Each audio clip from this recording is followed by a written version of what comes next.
go scurrying out of your body, desperately trying to escape from the sweet, beautiful, luminous light that emanates from today's two esteemed guests, Alex and Allyson Grey.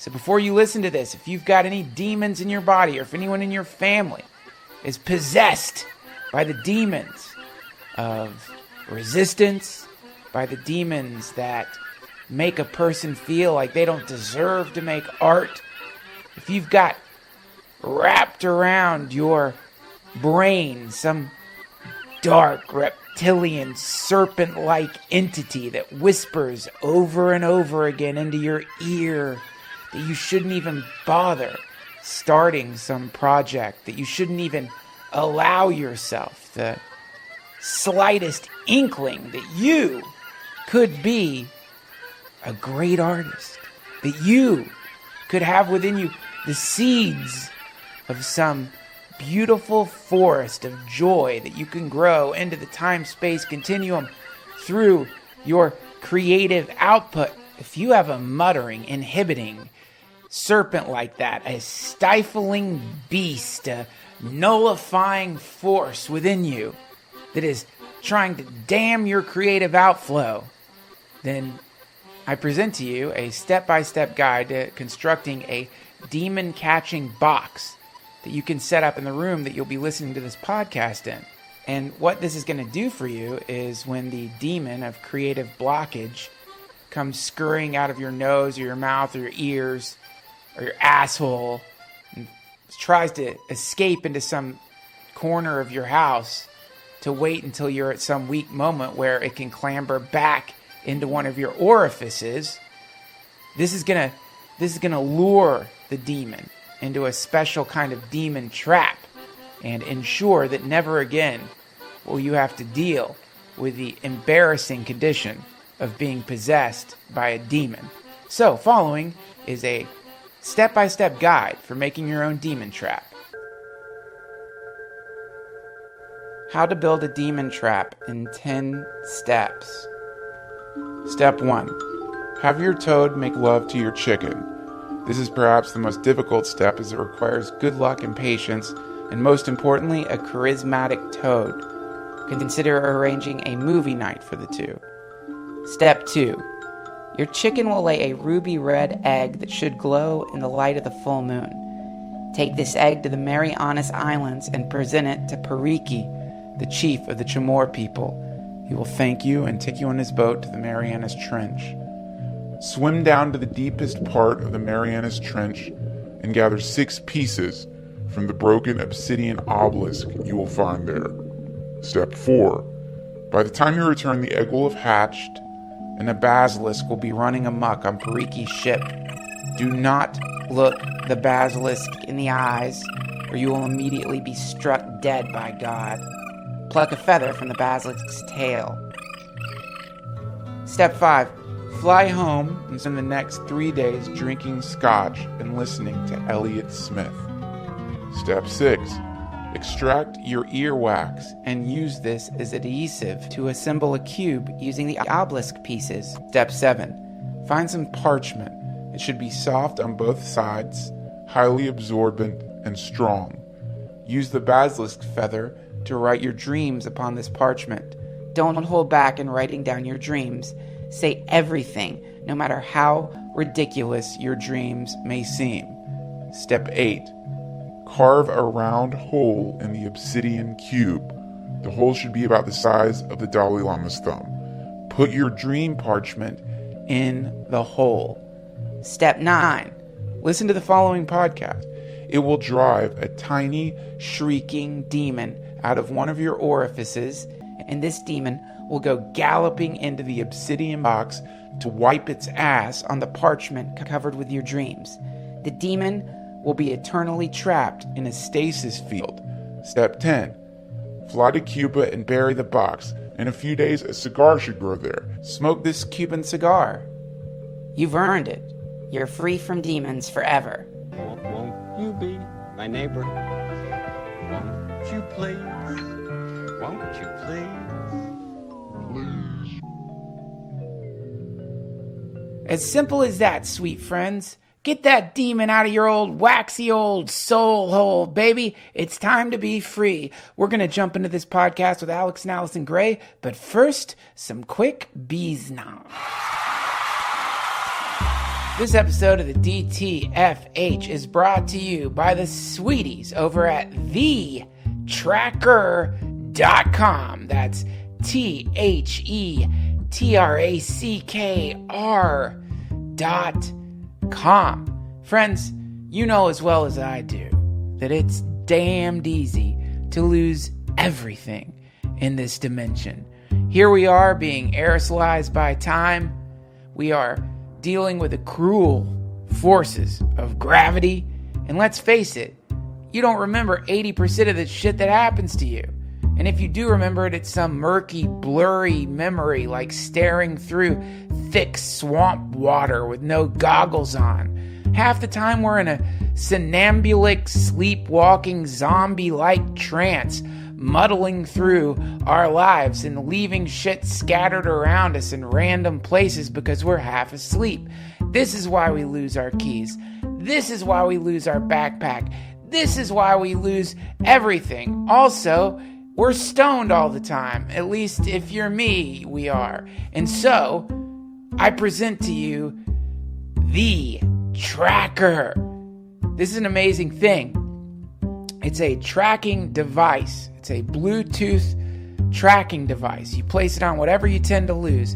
Keys, wallets. You can put it on your pet. It's small enough to fit anywhere. When you misplace an item that has a Track R pixel attached, use your smartphone and a 90 decibel alert will help you find it in seconds. It even has powerful LED lights so you can find anything, even in the dark. Did you lose your phone? Just press the button on your Tracker Pixel and your phone rings, even if it's on silent. You can even locate your item if it's miles away, because every Track R user is part of the largest crowd locate network in the world. It's like Waze for finding things, and Tracker's 30-day money-back guarantee means you have nothing to lose.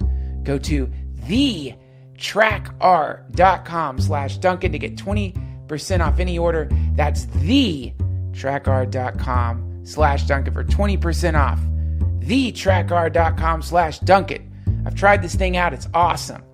And there really is a wonderful sense of security that happens when you know you've attached one of these sweet little James Bond style bits of tech to something that you lose all the time. It's super cool. Look, maybe you're not like me. Maybe you have some fully functioning, actualized, woken up brain, but I don't. I lose shit all the time. I put my phone in the refrigerator sometimes. And it's really nice to know that all I have to do is press this little button on this awesome cube that I have attached to my backpack, and it makes my phone ring. And I know I can't lose my backpack, and also it has this crowd locating thing, so if you accidentally leave something somewhere far away, you might be able to find it. Give it a shot. It's super cool. Relieve yourself of the burden of having to remember where you put shit down. What a nightmare. Ooh, babies. Sweet, beautiful babies. A heartfelt thanks to those of you who have made the decision to subscribe to the DTFH Patreon page, which is now at 615 noble subscribers. Thank you guys for supporting this podcast. If you are somebody who doesn't want to listen to me ramble through commercials or opening monologues, then you can subscribe at Patreon. You're going to get access to podcasts before they hit the main feed. I uploaded the Alex and Allyson Grey episode many days ago, and they're going to be commercial free. Also, there's just a lot of weird shit I put up there that there's no way I'm going to put on the main feed just because it's a vague sense of, not even vague, a deep sense of like, God, what is this? Have I gone fucking nuts? Opening monologues I wouldn't put on the front of these things. Songs that I'm making with my new modular synthesizers, addiction that I don't think I ever expected to have, but that is consuming my entire life.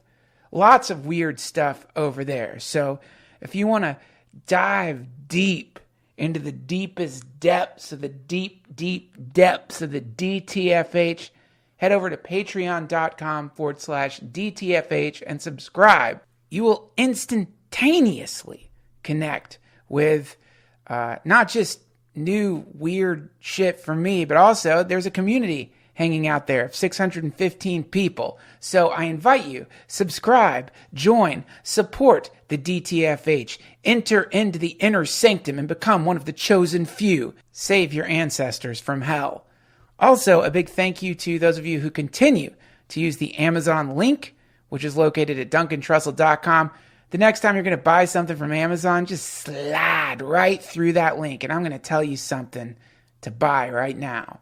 Listen, I don't know how many of you are musicians. I don't know how many of you are into the occult. I don't know how many of you have the desire to use technology to make contact with higher dimensional aliens through chaos and sound. But if you're some combination of the things I just mentioned, you must get into modular synthesizers and start with a make noise morphogene.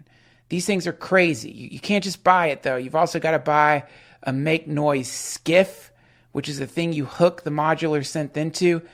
Listen, I'm not, this isn't an ad in the sense that I don't work with them, but my God, I've never encountered a more spooky piece of technology than the Make Noise Morphogene. Go to Amazon.com, check it out, look it up on YouTube. This thing is this incredible sampler. It's just this chirpy, weird, living thing. It's amazing. You can get it by going through the Amazon link located at DuncanTrussell.com. When you do that, or you do buy anything by going through that link, Amazon gives us a very small percentage of whatever it is that you buy. It costs you nothing. Who wants to go to a store? You don't have to do that anymore. Do you still go to the grocery store to buy toilet paper, you savage? Order it on Amazon. But first, won't you go through our link? And thank you for those of you who continue to do so. We also have a shop at DuncanTrussell.com with posters, t-shirts, stickers, and a great many other things. Okay, friends, that's enough of me yapping. Let's get this show on the road. I took a little mini pilgrimage to visit Alex and Allyson at their beautiful place called Carve. I am not exaggerating or flattering when I say this is a sacred, magical place. I've been to a few of them. I've been to Varanasi in India. I've been to Vrindavan, and I've been to Carve. This is a humming celebration of art, and it's just an amazing place. They have classes. There's a community there. Just go there. If you're in upstate New York, if you're coming through the area, they've got a guest house. You can book rooms there and just spend a day or two or a week or however long you want to in the presence of a thriving artistic community, an art church. It's a church dedicated to art. I guess that's how you'd put it. It's amazing. And also, they happen to be building an incredible temple called Entheon. And it really is, I don't know, it's just one of the coolest things I've ever encountered. It's an inspiring, beautiful place, and just my brief visit there really did knock out some of the creative blocks that I've been experiencing a little bit and inspired me to really dive deeper into the podcast and into being creative. They're beautiful people, and they have spawned a vibrant, life-affirming, empowering community. And of course, they're two of the most amazing visionary artists walking on this planet today. So anytime I get to spend even the slightest amount of time with them, it is what I consider to be a really great privilege. And I feel like the luckiest person on earth that I get to hang out with them at all. And so I'm very excited to present to you this conversation with Alex and Allyson Grey.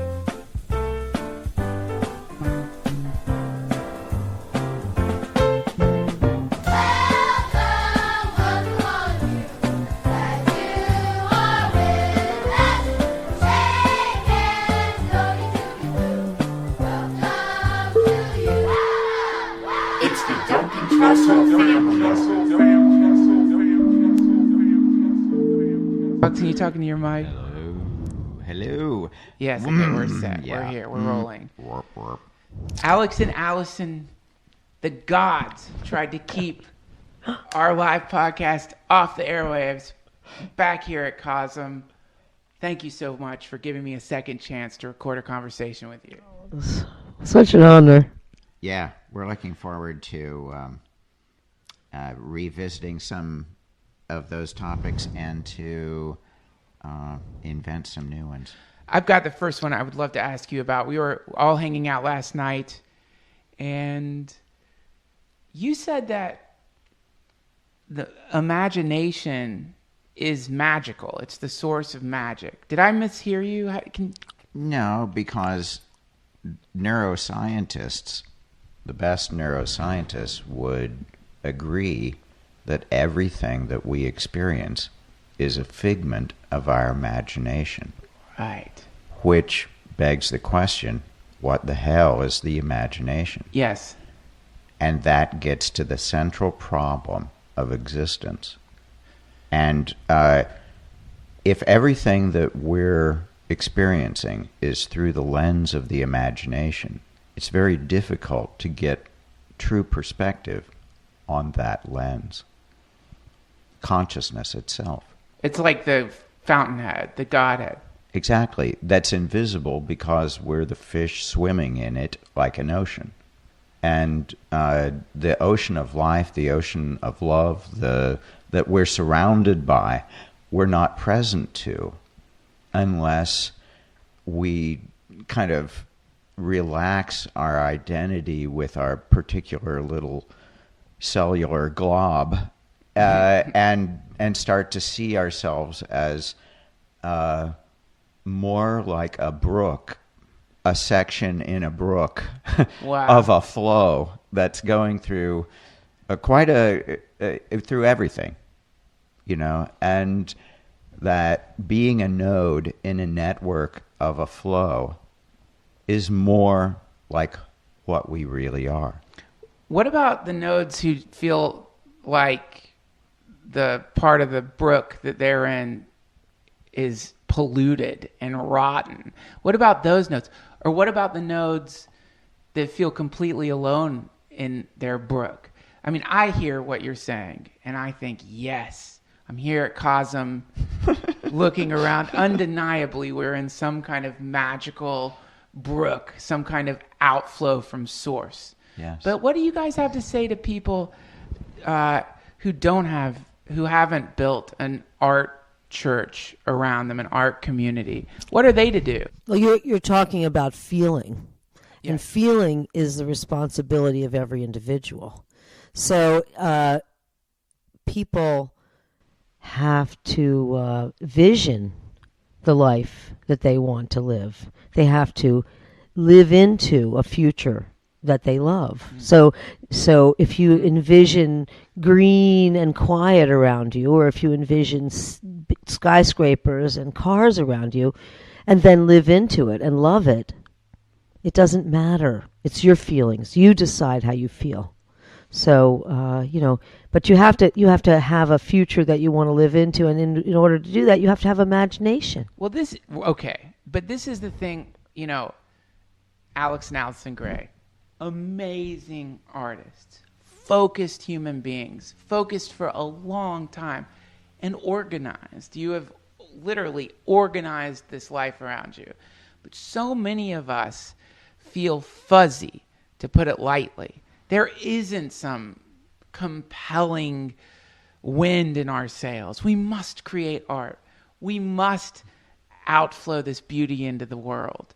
And it can often feel a little disconcerting to hear people say, just envision your life. And we don't have a thing to envision. People are afraid to really look at what they really want, and they're afraid to say what they really want.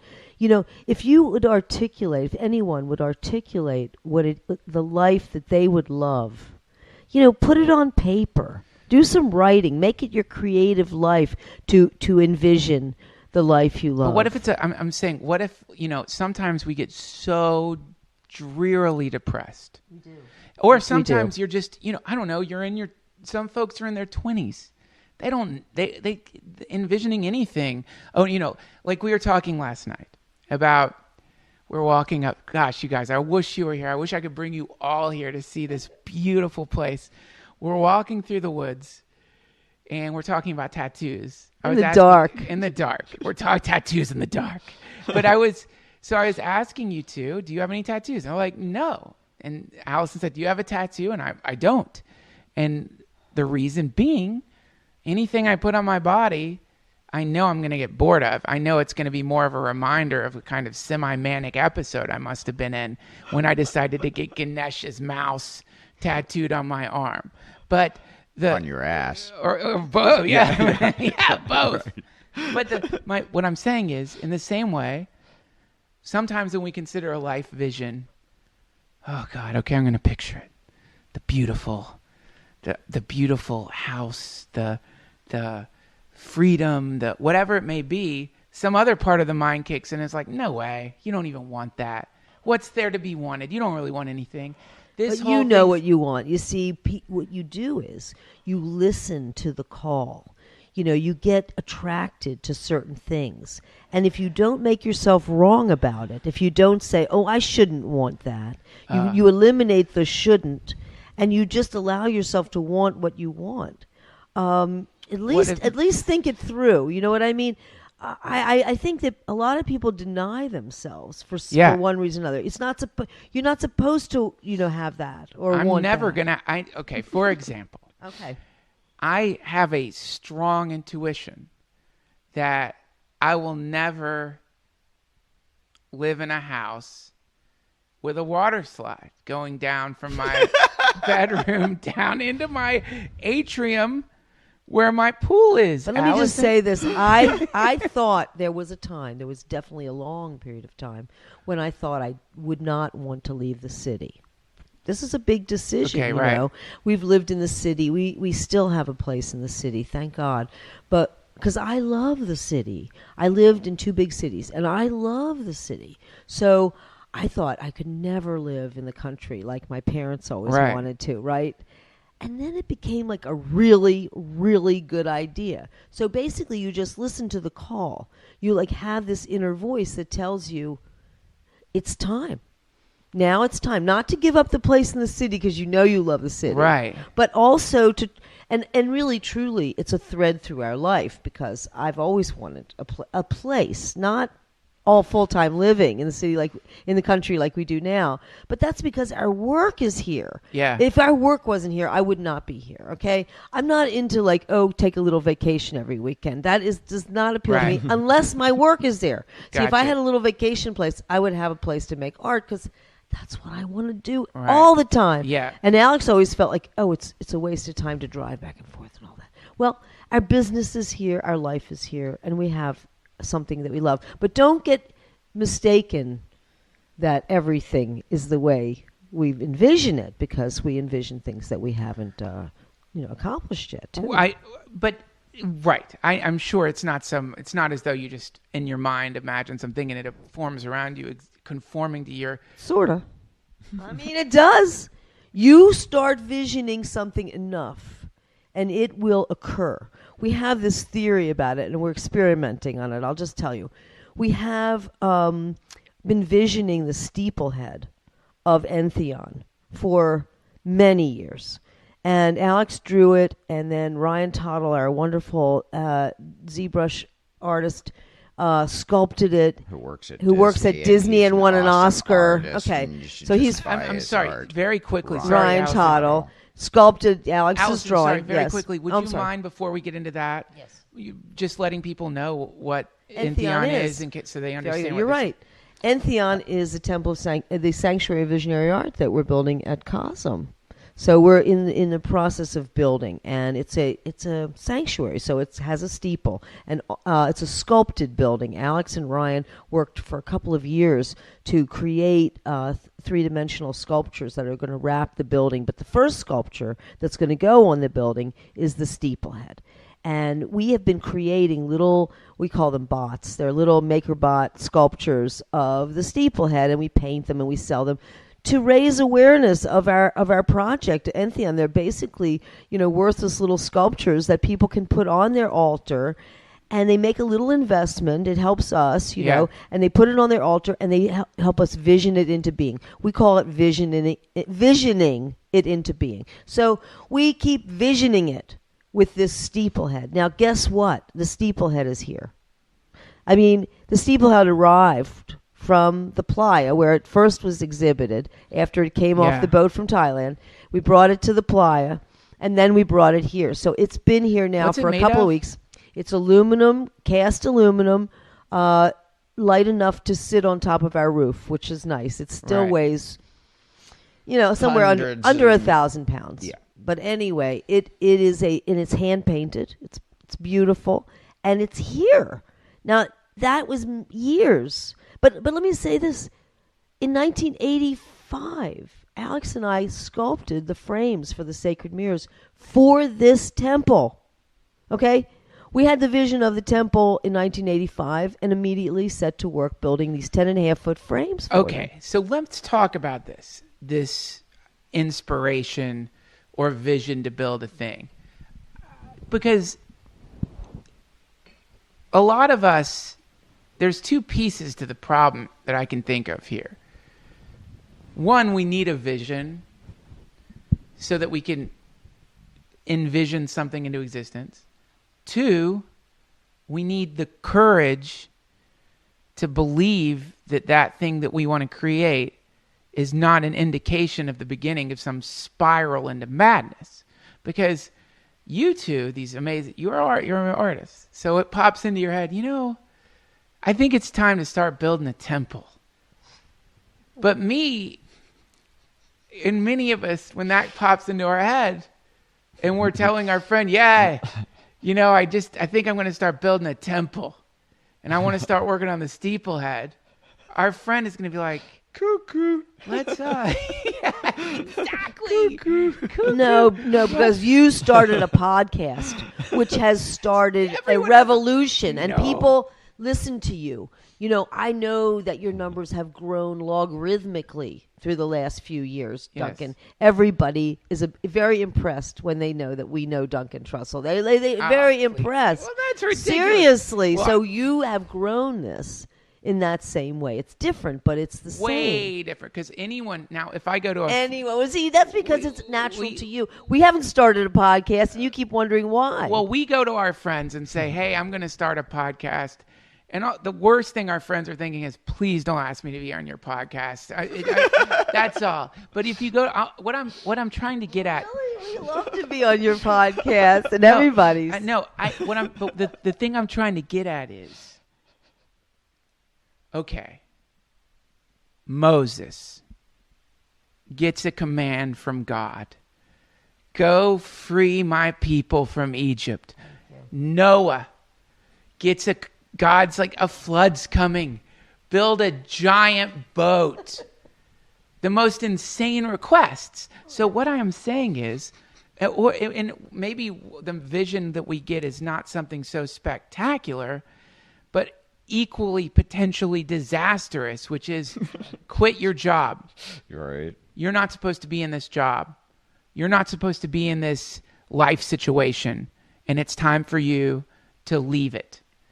How do we summon the courage, and how do we summon the ability to discern whether this is a true intuition or some kind of egoic fabrication?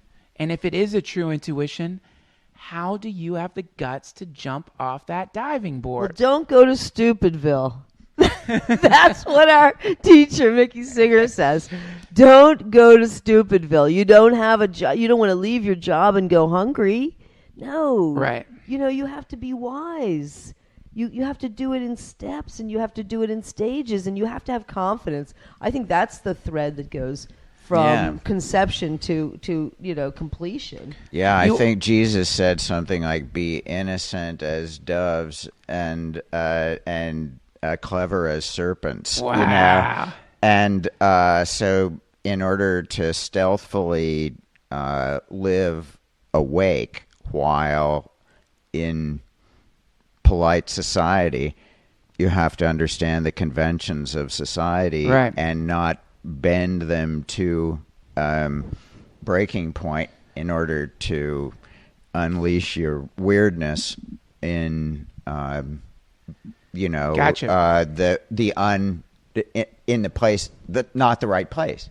So Right. you have to find the conversations and the community that is tapped into the same wavelength that you're tapped into. I'm glad you said that, because this is another problem that folks face out there. So I understand what you're saying. In the marketplace, as the Ram Dass folks call the world where you have to work, the marketplace. In the marketplace, you get randomly born into some spot, or you end up in some spot.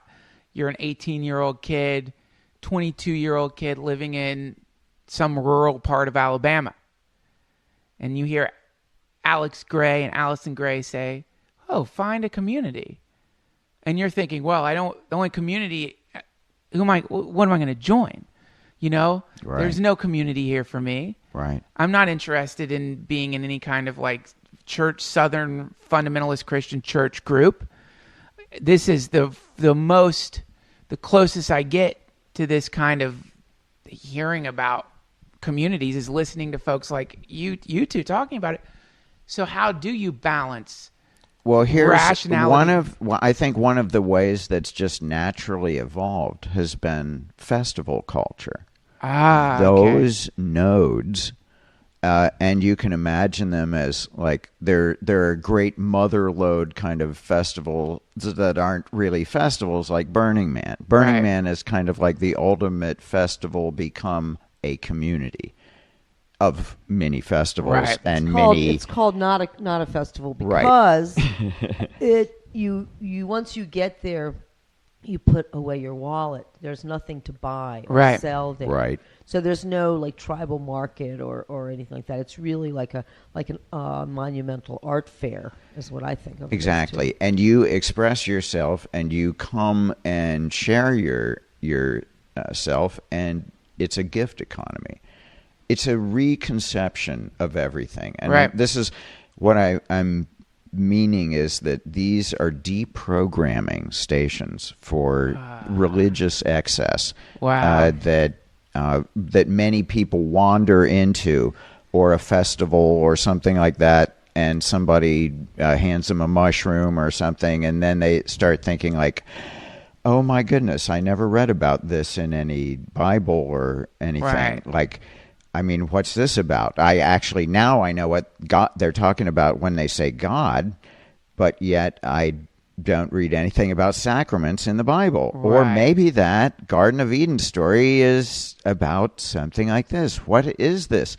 And so then you look under the psychedelic rock and oh my God, you've got an entire prehistoric, and then the great civilizations were founded on psychedelics. Yes. All through America. That was the old time religion.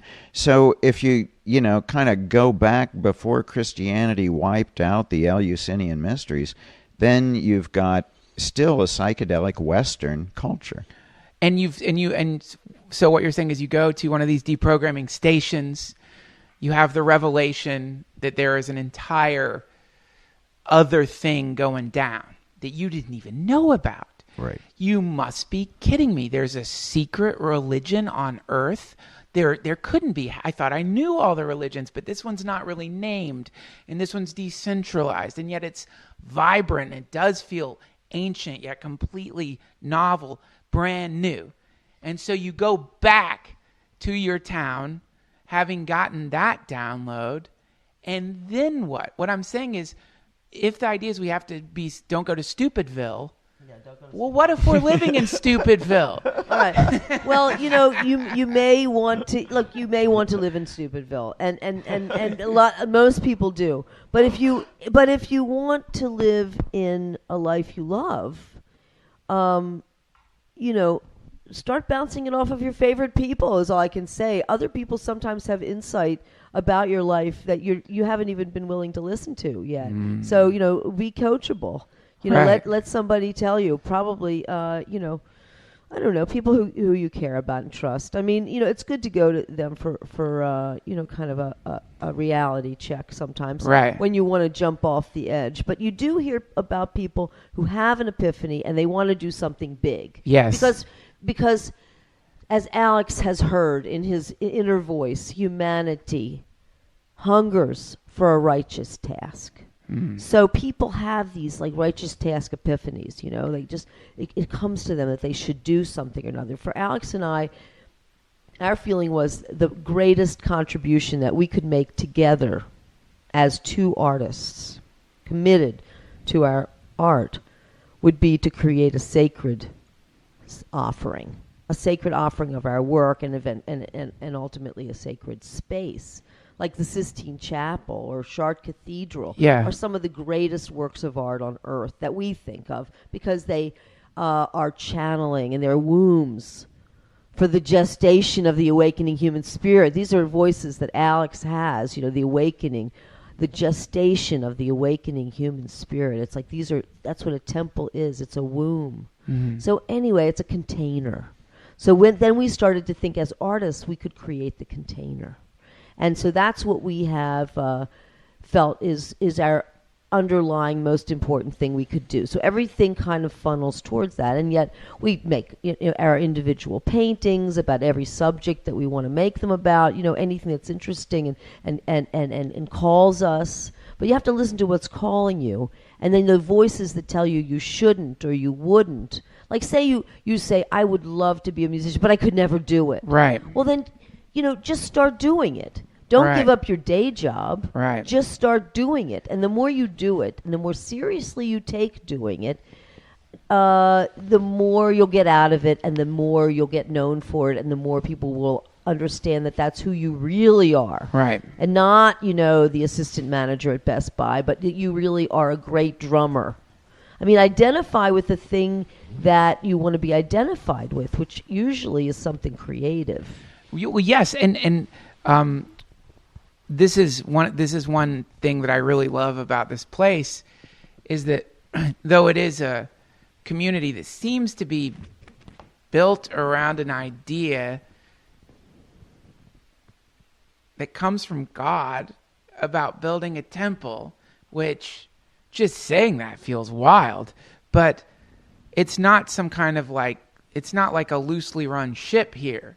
There is a real pragmatic, structured ethic of hard work here is what I picked up when we walked around last night, is people are deeply invested in developing their artistic ability here. And it seems like everyone is, you don't get the feeling anyone's lazing around. No. So there's what I like about it is there's an active role that artists always take. And this is one of the great reasons that creativity and spirituality can find ways of reinforcing each other. Like, we've been looking at, in kind of just as an educational orientation, the idea of the three levels of spirit, mind, and body. Yeah. And so, as a school and an art approach, Jean Delville used to talk about three levels of beauty. And so first in the spiritual, you got transcendental beauty. Mm. So the highest aspiration of truth, goodness, and reality, the chewiest bit of God, visionary, mystical experience that you can muster in your divine imagination. When you melt down into the one and become part of the infinite and are able to have a visual and being experience from that dimension, understand your oneness with this infinite flow, then there are categories of that mystical experience, and you can look at that in fine detail. That's transcendental beauty. Then you go to looking at the classic ways throughout history that the sacred art traditions have looked at that experience, have looked at God contact, have looked at a spiritual or mystical state. Yeah. And so you see the lens of art history, and you look at the archetypal forms that come up in our sacred geometric visionary states, the sacred geometry as it's evolved through the different world cultures, the Islamic kind of pattern making and the different pattern making of different cultures. So you see those kind of archetypal beauty and pattern language. So you have the highest conception from the highest dimension of spirituality. You clothe it in the most archetypally beautiful forms, and then with your craftsmanship, you bring it to the body realm, to the manifestation realm, with the physical beauty, right? Which is to make the most physically beautiful object you're capable of as an artist. Now, that's a connection with beauty on the highest level through the entire history of art that you can integrate to a practice where you have to keep your attention in the now by drawing a line on a paper. Right. So that direct one-pointedness gives an advantage because you see, am I remembering my mantra? Are you drawing the damn line? Yeah. Can you get from point A to point B? Right. Can you overlap those compass circles so now you're drawing the flower of life, and that is connected with an infinite grid. So you can imagine all of the hidden dimensions that are part of the nature web. That's another part of what you'd study in the archetypal beauties. You'd see how God does it. What is the Fibonacci sequence? Right. You know, why does the golden ratio always show up?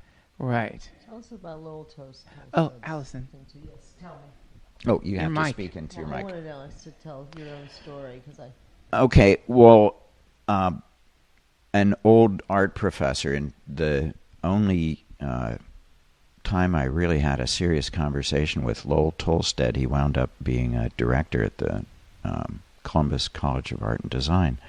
But as we were going through an art exhibit, he said, Alex, you know, there's a lot of people who come to art school and they're really skilled already, and they become even greater skilled craftspeople, but they don't have anything to say. Wow. Really. And so you see all the skill, but you just, you know, nothing. And then there are people who come with the most, you know, amazing imagination and stories to tell, and just like, but pitiful, terrible output. You know, it's just like it gets in the way of them telling and sharing their story. So by merging those qualities of having a great skill and a great story to tell, those are combining the two. Well, how do you combine the two? Forces. If you, Alex is the perfect you aspire example of to combining them. the two. You have to aspire to hold them in your mind. But I can't. Also, you study. You are a scholar. Oh, you read. You have always been building a philosophical core that started when you were in high school. You know, reading Gurdjieff and and Ouspensky and this, and then onward through all Hegel and Schopenhauer and all of the Sufi mystics, and Ibn Arabi and and Ken Wilber being like, so you've been studying Buddhism and Hinduism as well, and studying all through your life. But let me ask you something based on what you're saying, on behalf of this person who I can feel out there. Let me just ask you this question now. Listen, I have such a story I want to tell. It's eating me alive. I want to get it out there. But I can't draw. I can't paint. I'm not a good singer. I don't feel artistically talented. I'm too old. I'm telling you, there's no way that I'm going to be able to do this. I don't have the talent. No, what can I do? You don't have the confidence. You don't have the confidence because, the thing is, if you really feel passionately that this message has to be delivered, you can deliver it in any creative way that you feel is, you can be a writer, you can be a public speaker, you can be like a storyteller kind of thing, you can be an artist, but it's the same as any practice. If you're going to play music so it's convincing and makes people cry, you have to practice. You have to practice every day for many years. And that's the second part of what I was just about to say about Alex, is that he also practices every day and has for every year of his life. Right. His first drawing that'll be in the exhibit at Entheon was accomplished when he was 5 years old. That will be an image of a skeleton that he did at 5. Allyson. So what I'm saying is he's been practicing and he's been learning. I practice painting every day. It's my meditation. We're too old. When I was 5, I wasn't a young Alex Grey drawing what I imagined was a great skeleton. I was smearing crayon.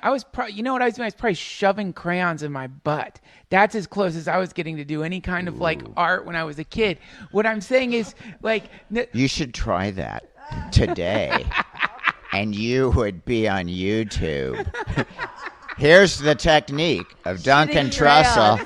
Yes. Oh my God. His Duncan's purple crayon. I can't wait. He drew a doorway. Let's go see. No, don't do this. Okay. Do not try this at home. Okay. Well, but so what I'm saying so you're is, saying you're not going to be an artist, but look at what you are, Duncan. I'm not talking. Again, you are a mouthpiece of incredible power. No, I'm not talking. I'm not talking about me. I mean, I do feel like my podcast. He's talking for the common man out there. Yeah. The man living in the fucking trailer park who's listening to this broadcast. I'm talking about anybody out there because I do speak not for them. It is I'm lucky. I stumbled upon this podcast and now I get to have something that reminds me of what you're talking about. Right. But I'm talking about pre-podcast. I would get so frustrated whenever you hear about these damn prodigies who are drawing their beautiful skeletons when they're 5. Fuck them. And you're like, yeah, you motherfuckers. I want this. I want this. And yet I feel too old. I feel not talented enough. I feel too murky. You're telling yourself the wrong messages, my friend. You just have to give it up. Start changing the affirmation. Change it to an affirmation. I mean, that's what everyone needs to look. I don't think there's anybody out there that doesn't secretly and inside feel that there's a creative person that is either fulfilling itself or is not fulfilled. There is a creative person in there. They can evaluate, I'm not doing what I should be doing, but I know that I was a good dancer when I was little or whatever, but I'm not doing it. Well, then you live a life of feeling like you're not fulfilling your creative flow, and that is a health factor. And I would not tell you, I don't feel like exercising, I don't like to go for a walk, I just like to sit on my ass. And okay, so we feel that way sometimes, but is that okay? No. Right. So you have to get up and exercise. Well, yes. Creativity is the same fucking way. Got it. Me. It is the same way. You have to force yourself. Right. Like you think you're an artist, but you're not being an artist. I will tell you, there's so many people that come to us who say that they were an artist at one time, they gave it up. They even went all through art school and they gave it up. They need to come home to their identity, their own identity of being an artist.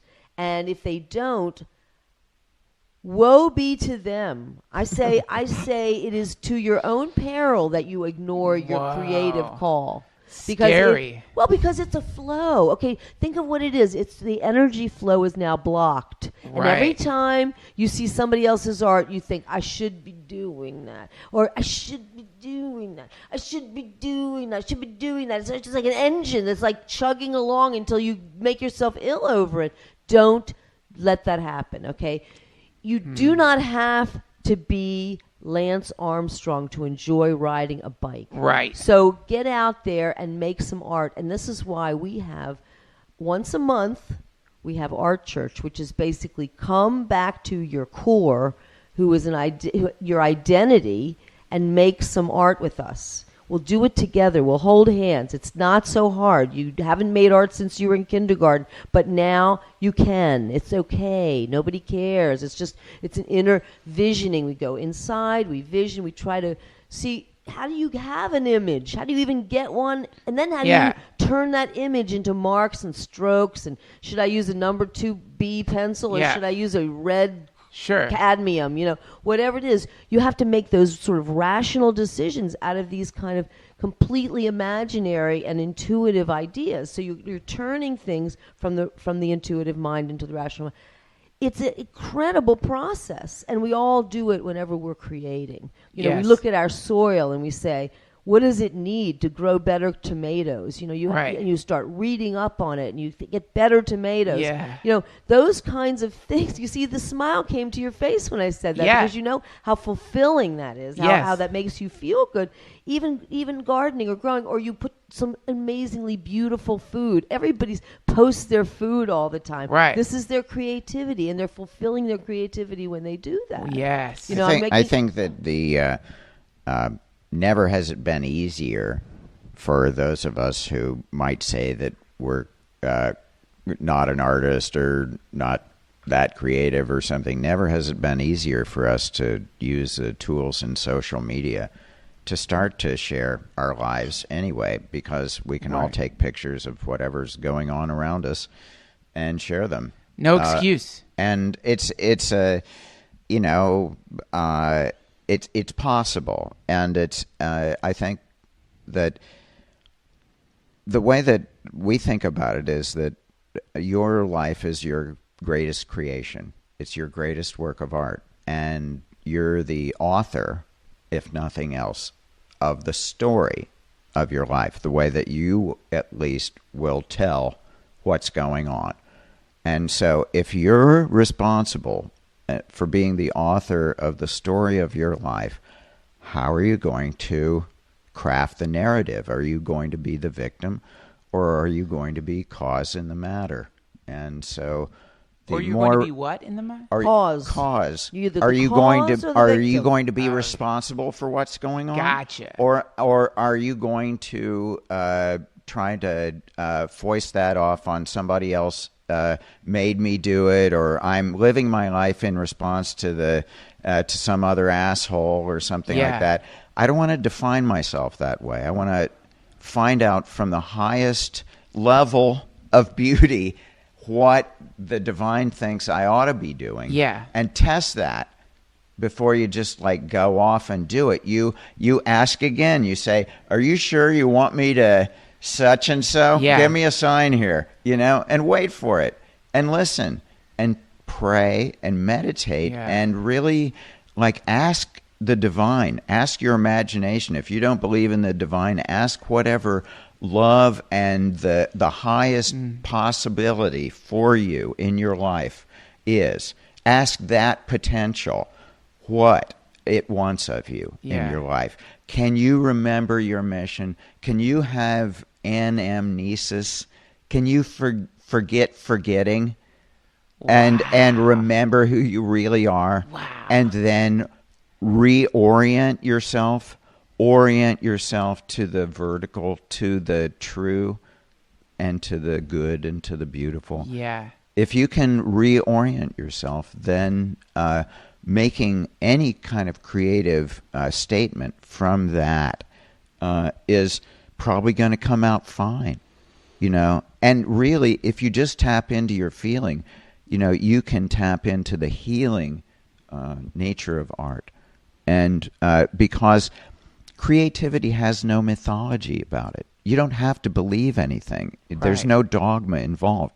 You just get a pencil, or you get a crayon, or you get a brush, or you get, sculpting tools or something, or you start singing, or you start writing, and you start to feel creative flow. Oh, Yes. I'm not stuck in language.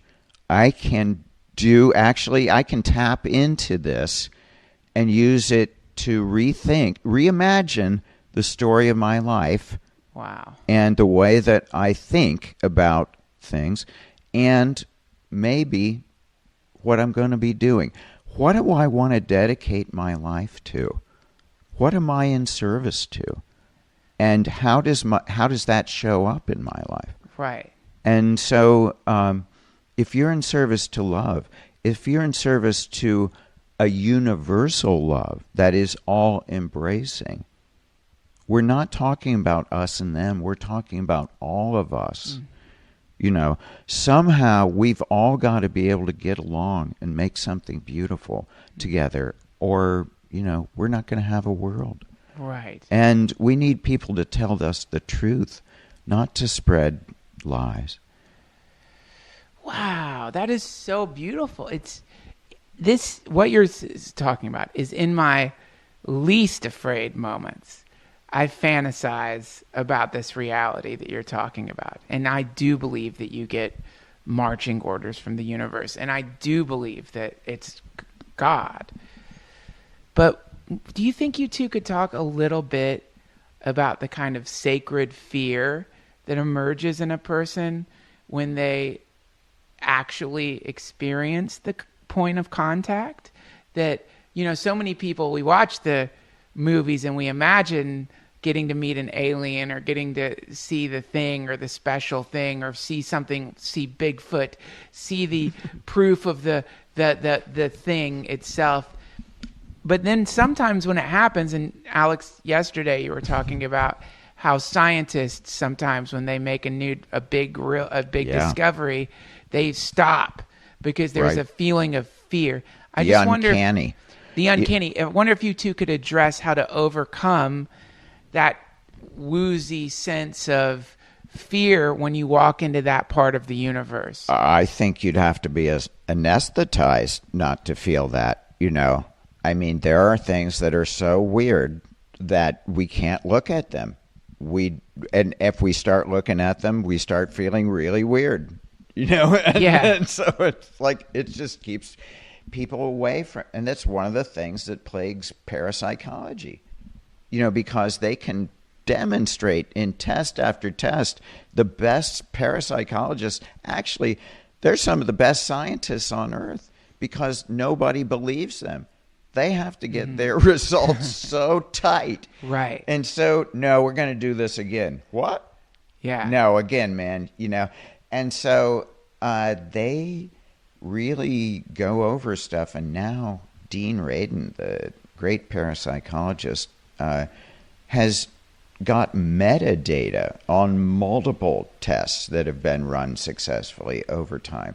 And shows that without a doubt telepathy shows up. Without a doubt many of these kinds Without of a doubt phenomena prayer shows actually up. Heals. Where could people find the? Well, Because when people hear that, where would you? One of his his next book coming out is called Real Magic. It's about to come out. Okay. I'm so looking forward to this book. So I hope he'll do a book tour and he'll be on your show. Oh, I'd love it. But Wouldn't that be great? this brings us back to the original question: imagination is magic, and you've walked us through a way to bring magic into your life, which is, and it's very organized.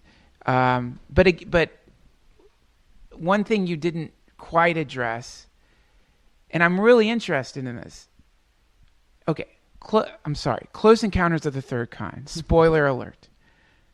This guy suddenly becomes compelled to build this mud mountain. Right. And I think everybody, not just him.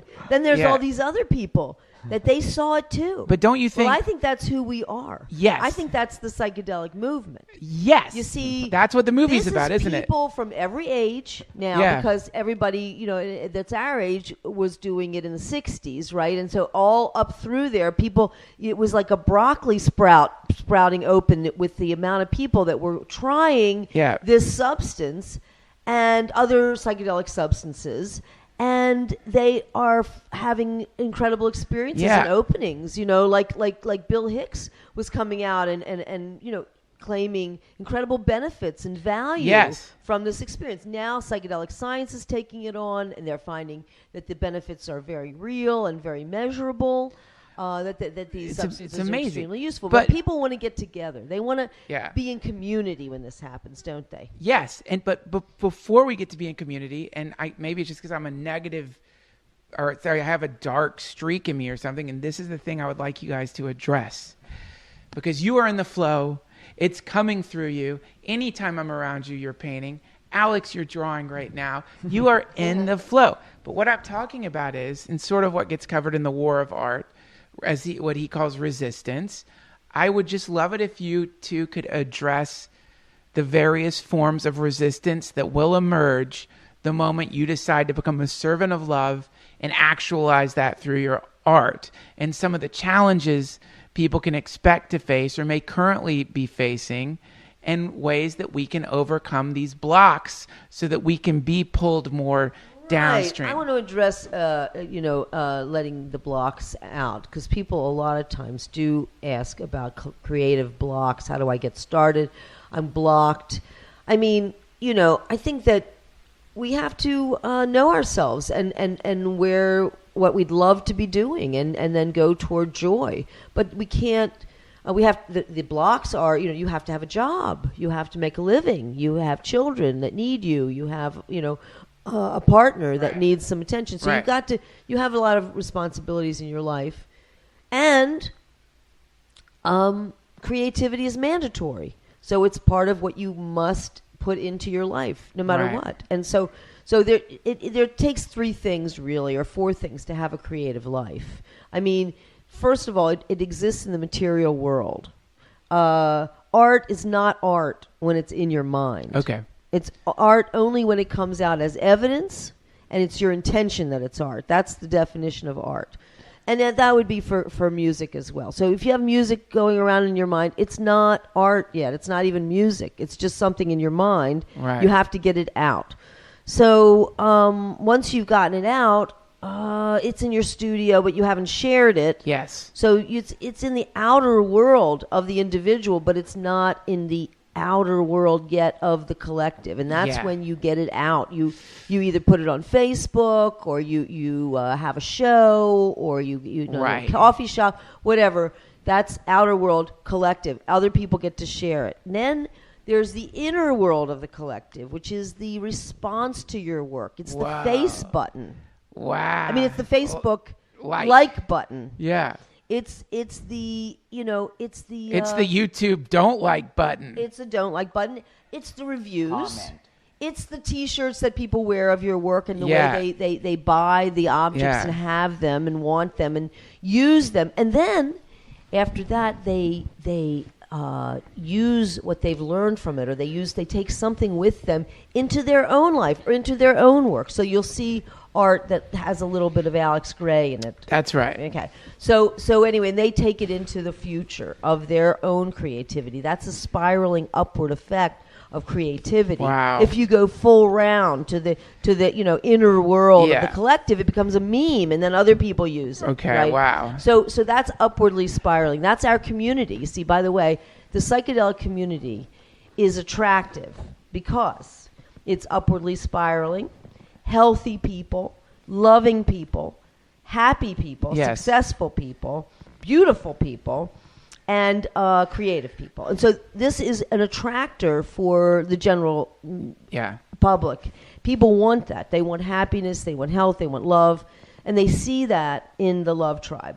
And so it is attractive. And so then people want to talk to each other and find others. They want to find the others. Yes, that's right. So they come to Cosm and places that are completely unique from Cosm, but that attract the Love Tribe. Right.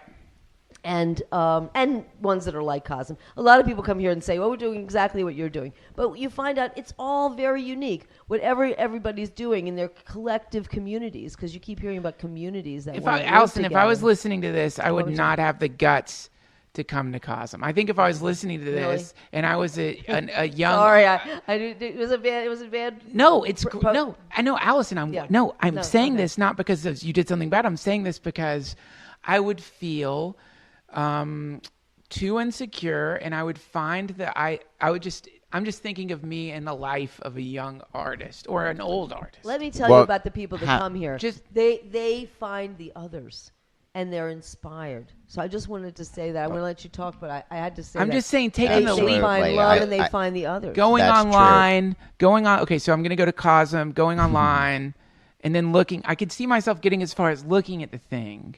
Mm-hmm. And I'm friends with y'all. And even coming up here on the train this time, I get nervous and like butterfly. And I'm like, Really?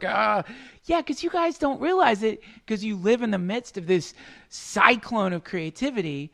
But I was telling Alex, just wandering around, I had at least 3 life-changing conversations talking to, and I'm not even exaggerating. I mean, literally like getting like, oh, here, let me show you something you've never thought of, but that you should have been thinking of.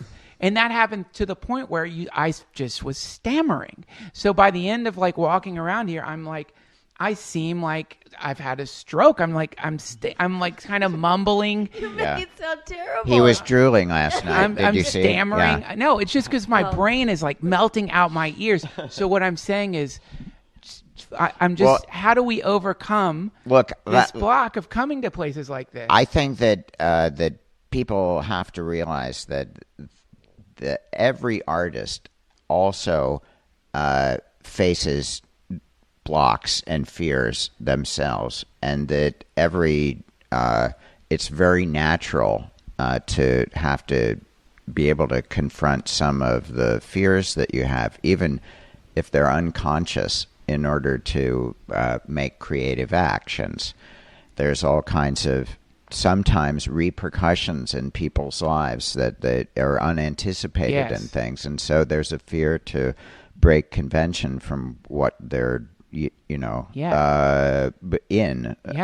depending on their social situation. Lose everything. So you can exactly. lose everything. So in these cases, I don't encourage people to try to break down their world or something, but to find a way to put their creative life in a little notebook, a sketchbook, something that's kept me alive when I haven't been able to do my paintings. Yes. It's just been keeping my 5 by 8 inch notebooks with me all the time, and making drawings and making notes about the stuff that I want to be doing. Right. And so this is mine. It's like a diary. And in that way, it's it is up to that person. Your own creation is your redemption. It's not something that you're going to get from anybody else. Oh, wow. You have to put the responsibility of your life on the line for your life. Yes. And to get your life and redeem your life as something creatively meaningful and worthwhile yourself. So you see that the actual payoff is much more worth it than the fear that keeps you from doing it. Right. And that you have to basically get over that fear in order to get something done. And there's going to be some level of chastisement. Yes. Oh, you didn't do everything you could have done. Bad you.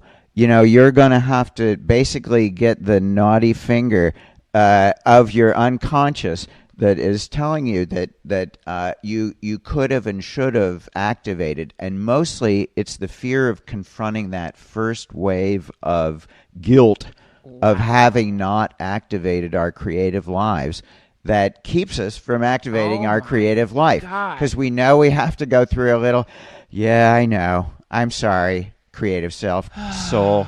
I'm sorry, soul. But I'm here for you now. I want to be seeing your shine in my life more and more. And so I'm trying to make a place for you. Speak to me. Let me ride this divine wave that is in my heart, that wants to come out in some way unique to me. I have a gift, each one of us, each. You know one what of us. I feel like? I feel like the person, and again, I'm not putting you on this pedestal, forgive me, because it's going to sound kind of cheesy, but I feel like I'm the person sitting next to Jesus when he's like, here's how you pray. You don't know that you did it. And maybe this is a prayer you have memorized. The prayer to the soul that you just said, this beautiful prayer that you say to your soul.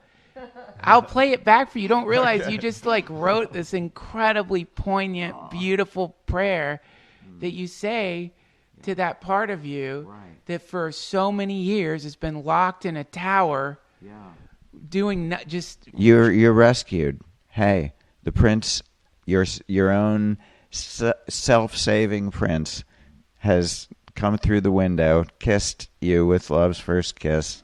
You're awake to your creative life, to your creative soul, because you're complete and whole inside of yourself. You know that you are. You've recovered it completely. And so from that access point of the divine mind that you can access now because it's in your heart. It's just the light in your heart. It's beating, right? Yeah. So no mythology. It's Yeah. beating. Hey, Yeah. make something of it. You got this time. You got this pulse. You got the dun dun dun dun dun dun dun dun. Yeah.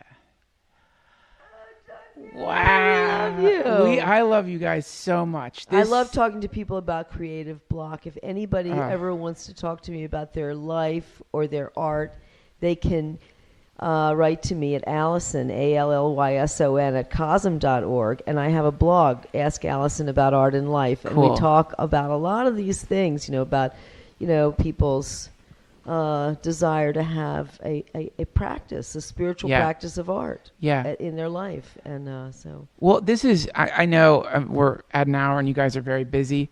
Just, how can people get in touch? There's one way to get in touch, but that's one just give us access the point. quick breakdown. Cosm.org is our main website for Chapel of Sacred Mirrors.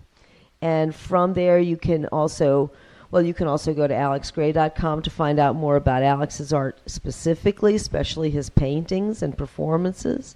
And then you can go to allysongray.com to find out more about my art and performances as well. And then cosm.org tells you all about our events and tells you how to come here and stay. You can stay overnight. We have full moon ceremonies. We have equinoxes, solstices, and we're about to have the 13th annual Deities and Demons Masquerade Ball. So we're doing our 13 big, it's like Halloween, it's 13. So Is that on Halloween? When do you do it? it's on the Saturday closest to Halloween. And you Wow. can look it up at cosm.org about the Deities and Demons Masquerade Ball. It's Cool. one of our biggest events of the year. And so we travel a lot. So check out, where we're going to be. Maybe we'll be in your area. We love to talk to people, and I answer people's emails. You can just write to me about your art and your life and send me pictures and music and stuff. And we love to have conversations about our creative lives. Alex and Allyson Grey, thank you so much. Hare Krishna. Thank Hare you. Krishna. That was Alex and Allyson Grey. Friends, go check out Cosm if you're around the upstate New York area. Heck, even if you're not, fly out there. Take one of their classes. They are incredible people. What they're building over there is a truly novel, sacred place. I hope you will go there. Much thanks to thetrackart.com for supporting this episode. All right, friends, here's a little sonic gift for you. I don't know if you're familiar with Chad Van Galen. I love him.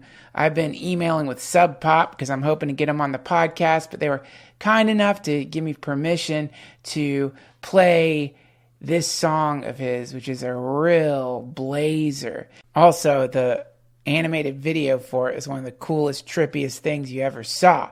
So now, please enjoy this track from Chad Van Galen, Pine and Clover. I'll have links to his stuff in the comments section of this episode over at duncantrussell.com. Thanks for listening, you guys. I love you so much, and I'll see you real soon. I've got another supremely glorious podcast headed your way with my dear friend Ian Fidance. We talk about sex. See you soon.